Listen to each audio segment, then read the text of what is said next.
আজকে আমাদের বাসার পিকনিক। নিউ ইয়ার উপলক্ষে অ্যাপার্টমেন্টের সবাই মিলে পিকনিক করছে। আমি ওখানেই যাচ্ছি। আমাদের গ্যারেজে মেনলি রান্নাবান্না সবটা হচ্ছে। তো লেটস গো, দেখা যাক তারা কি করে। চলে আসছি আমি। এসে দেখলাম আপুরা সবাই কাটাকুটি নিয়ে ব্যস্ত। সবাই বিভিন্ন ফ্ল্যাটে থাকেন। অ্যান্ড এখানে আংটি, কাকা, আরও কিছু আপু, ওনারা মাংসটা প্রিপেয়ার করছেন। মাংসটা কিভাবে মশলা দিয়ে রান্নার জন্য প্রিপারেশন যাকে বলে। তো ওনারা রান্নায় খুবই পটু। আমি দেখছিলাম, আমার ভালো লাগে রান্না দেখতে।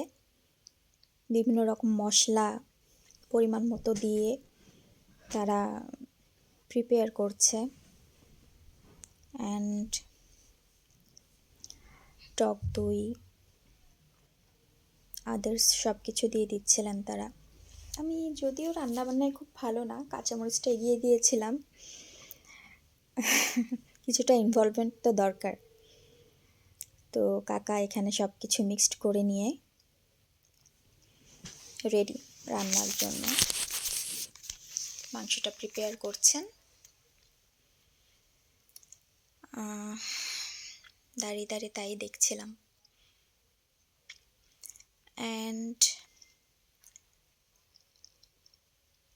এখানে চা বিস্কুটও রেডি সবার জন্য, রিফ্রেশমেন্টের জন্য চা বিস্কুট ছিল।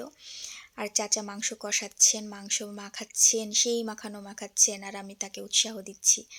এখানে রান্নার সমস্ত সরঞ্জাম রেডি, চুলা রেডি, জাস্ট স্টার্ট হবে রান্না। চুলাও জ্বালানো হয়ে গেছে।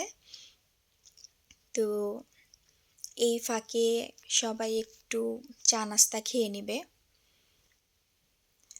তো সবাই চা খাচ্ছিল, আমিও নিলাম। চাটা বেশ টেস্টি ছিল। আমি বাচ্চাদের নিয়ে খুব মজা করছিলাম। বাচ্চাদের বলছিলাম তোমরা একটু টাটা দাও। ওরা বুঝতে পারতেছিল না, লাস্ট টাইম দিয়েছে। বাট আমার ইব্রু, ওকে আমি খুবই ভালোবাসি, আমাদের দোতলায় থাকে বাবুটা, ও বুঝতে পারছিল না। তো ফাইনালি সেও হাই দিল সবাইকে। অ্যান্ড দেন ইব্রু আর আংটু, ইব্রুকে বললাম তুমি তখন ভালো করে টাটা দাও না, এখন একটা টাটা দিয়ে দাও। সে সুন্দর একটা টাটা দিয়ে দিল। অ্যান্ড এই ফাঁকে আমি কিছু বারুদ আর ফানুস নিলাম, যদিও আমার আতশবাজিগুলো ভালো হয় নাই, একদমই বাজে হয়েছে। অ্যান্ড বাচ্চারা এখানে উনু খেলছিল। আমার খুব ভালো লাগছিল ওদের এই খেলাগুলো দেখে। আসলে ছোটোবেলার সেই কথাগুলো মনে পড়ছিল বারবার। ফ্ল্যাটের সব বাচ্চারা এখানে খেলছিল, বড়রা এখানে গল্প করছিল। ওইদিকে রান্না রেডি, সালাদ রেডি, সবাই প্লেট নিয়ে রেডি।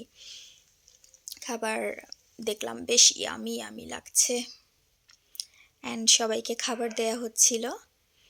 আমরা সবাই একসাথে বসে খাচ্ছিলাম। অ্যাকচুয়ালি এটা একটা অ্যাপার্টমেন্টের বন্ডিং বলা যায়। এরকম ইভেন্ট হলে একসাথে গেট টুগেদারের মতো একটা হয়, সবার সাথে দেখা হয়। চলে গেলাম ছাদে আতশবাজির জন্য। আতশবাজি ফুটাবে সবাই, আমরা দেখবো। বেশ সুন্দর লাগছিল আসলে। এবার খুব একটা হয়নি, বাট ফাইনালি আমার ফানুসটা উঠলো। আই এম সো হ্যাপি আমার ফানুসটা উড়েছে। অ্যান্ড হ্যাপি নিউ ইয়ার সবাইকে। ভালো থাকবেন সবাই।